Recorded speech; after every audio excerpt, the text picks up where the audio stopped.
Olá, sejam bem-vindos a mais um vídeo do canal Pocotaco. Eu sou o Alisson. Se você é novo por aqui, não se esqueça de se inscrever e também ativar o sininho para receber todas as notificações do canal. O link das nossas redes sociais vão estar aqui na descrição, então segue a gente lá, deixa o like no começo do vídeo para estar nos ajudando. E no vídeo de hoje a gente vai estar falando sobre esse episódio 2 de Chingo Kuraku, que é o anime do paraíso / inferno. E bora nessa! O episódio começa com a Sagiri olhando seu pai fazendo uma execução, e o corte que ele faz é tão bem limpo e bem feito que mesmo sem a cabeça, o homem é capaz de continuar falando e até mesmo de se mexer.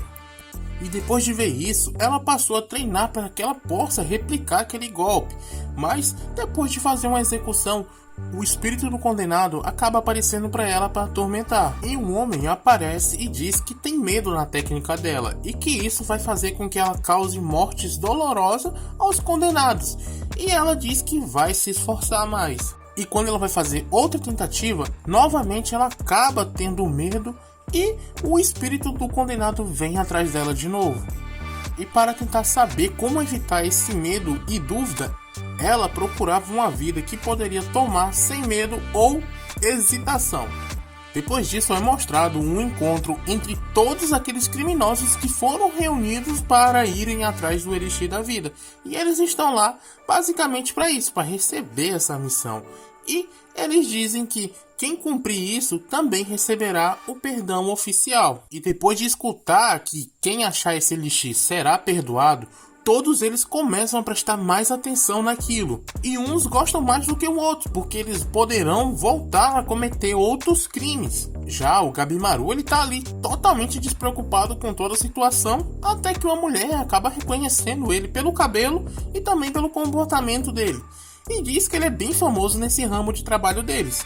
Mas ela estava desapontada, porque ele era menor do que ela imaginava e também mais magro. E para piorar, ele estava preso. Então o problema não era nele, era bem nas expectativas dela.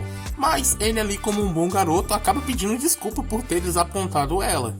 A Sagiri, que estava ali perto, ela disse que estava um pouco receosa em chamar o Gabimaru, mas agora ele estava tão indiferente com toda a situação que parecia até outra pessoa. Ou os rumores sobre eles estavam certos e ele era muito mais perigoso do que todos aqueles outros condenados. Com isso, ela olha na sua espada e vê como se fosse um deslumbre da morte dele.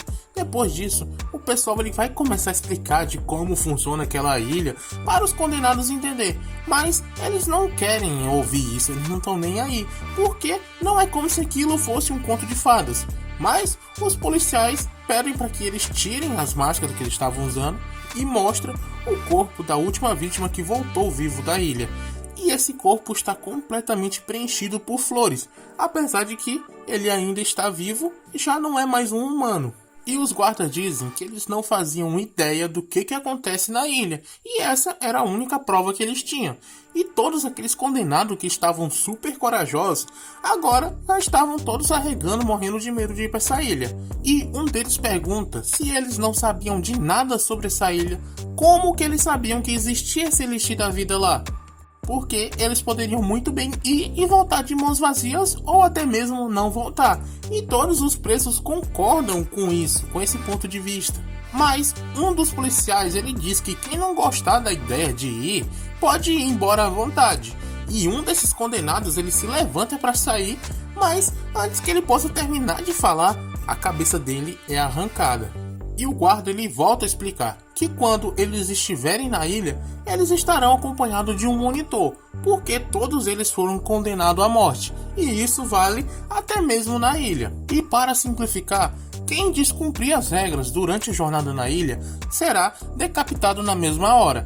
E os membros do clã Yamada Asaemon é quem servirão de monitores. E quem tentar alguma gracinha vai acabar como aquele cara. Mas também, em caso seu monitor morra de causas naturais ou acidente, ele também será decapitado. Ou seja, os prisioneiros vão morrer de um jeito ou de outro, não tem outra alternativa para eles. E o Gabimaru ele se vira para Sagiri para saber se aquilo realmente era verdade, e ela vai e confirma, mas ele age como se aquilo realmente não fosse nada, não fosse mudar nada para ele. Depois disso, o próprio Shogun começa a falar para avisar que eles teriam que reduzir os números dele, porque tinha gente demais lá. Mas enquanto o cara estava explicando, um dos condenados já estava cuidando disso. E assim, eles começam a se matar ali mesmo, um atacando o outro, tentando sobreviver. E enquanto tudo isso acontece, o Gabimaru ele fica ali de boa, só observando todos o resto. Já o Shogun, ele também está olhando, só que ao contrário do Gabimaru, ele está completamente empolgado em ver aqueles condenados se matando. Ele está realmente gostando demais, como se fosse uma criança assistindo desenho. E ele vai e pergunta por aqueles que estão marcados com o selo vermelho. E esses são os criminosos que possuem algum tipo de poder. E eles começam a falar quem era cada um deles, começando com o jovem de vermelho, que era o líder dos bandidos. E ele também foi o fundador de uma vila apenas de bandidos. A outra é a mulher que tinha falado com o Gabimaru. E ela estava envolvida na invasão de um castelo, aonde ela sozinha conseguiu neutralizar todos os samurais de lá. Também tem um conhecido como Lâmina do Dragão e um homem gigante, que dizem que nem mesmo espada e lança é capaz de feri-lo. E esse em específico, ele está ali deitado como se estivesse dormindo, levando vários e vários golpes dos outros condenados, mas é como se aquilo dali não fosse nada para ele. E o guarda ele volta a falar que o mais notável dentre todos aqueles condenados ali era o Gabimaru, o Vazio, que é considerado por eles uma lenda viva. E quando ele vai mostrar o Gabimaru, ele tá ali sentado no meio de todo aquele escarcéu que tá rolando, mas sem fazer nada. E nisso, um dos membros do clã, Yamado, ele chega perto da Sagiri e pergunta se aquilo era demais para a cabeça dela, porque na ilha vai ser ainda mais brutal. E ele avisa que lá ela também estará em perigo. E ele aproveita e diz que vai falar a verdade, que acha que ela não é adequada para esse tipo de trabalho, por ser uma mulher. E a Sagiri, que já estava ali toda nervosa, ela consegue se acalmar e diz que faria isso se possível, mas testar a espada em corpos ou decapitações e fazer remédio com os corpos era assim que o clã Yamada Asaemon ganhava a vida. E nessa hora, alguns dos presos decidem que vão sair de lá e resolvem sair pelo lado da Sagiri, pelo fato dela ser uma mulher. E quando aquele homem vai entrar na frente para lutar contra aqueles condenados, ela entra primeiro para enfrentar eles. E mesmo estando um pouco receosa, ela consegue dar um jeito naqueles três.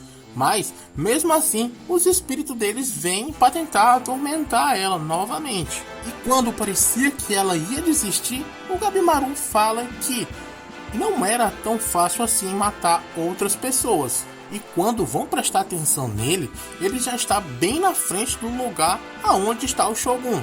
E ele diz que eles são assassinos sim, mas nem todos ali matam porque gostam. E ali ele tenta arranjar um jeito de tentar finalizar aquilo sem matar alguém. Mas os guardas eles não querem ouvir o que ele tem a dizer. E falam para os outros condenados que quem matar o Gabimaru vai conseguir um passe direto para lá, basicamente assim. E o Gabimaru ele ainda tenta falar com aqueles outros condenados para eles não fazerem isso, tentarem resolver isso de outra forma. Mas o pessoal não queria escutar o Gabimaru e tentam atacar ele para matar. E o Gabimaru com isso ele decide que o único jeito seria matar todos os que estavam ali. E ele vai se aproximando muito devagar desse pessoal com uma calma assim absurda. Esse sim tem sangue frio. E com toda essa calma que ele vai se aproximando, faz até mesmo os outros presos ficarem espantados. E quando ele chega mais perto, ele consegue arrancar com a sua mão a garganta daquele preso que tinha jogado uma pedra nele. E assim ele parte um após o outro em seguida é morto com apenas um chute. E ele vai matando todos aqueles presos que estavam ali tentando atacar ele. E depois de ter acabado com todos os prisioneiros que estavam ali e também ter feito uma demonstração tremenda de poder e também de brutalidade, porque ele está completamente coberto de sangue, ele faz até mesmo com que o Shogun e os outros guardas fiquem com medo dele por achar que ele é realmente um monstro. E até mesmo o pessoal do clã Asaemon acharam que aquilo que ele fez, aquela forma de matar os outros, era brutal demais. Mas a Sagiri, depois de ver isso, ela pensa que o que ela precisa não é de força para matar, e sim de determinação para aceitar o fardo da vida que ela tomou. De todos os prisioneiros que estavam ali, sobraram apenas 10. E esses são os escolhidos, que vão embarcar em direção à ilha junto com os seus monitores do clã Asaemon. E é isso que nos é mostrado no final do episódio, com eles no barco em direção a essa ilha para tentar achar esse elixir da vida. E quando chegar nessa ilha, é o que eu acho que vai realmente começar o Battle Royale, porque nesse episódio foi só o nosso aquecimento para estar preparado para o que vai acontecer aqui. Bom pessoal, espero que todos vocês tenham gostado desse vídeo. Por favor, deixa o like no finalzinho do vídeo se você ainda não deixou. Não se esqueça de se inscrever, comentem o que você achou aqui do vídeo e assista os nossos outros vídeos que vão estar passando aqui na tela nesse exato momento. Do mais, era só isso. Valeu, falou.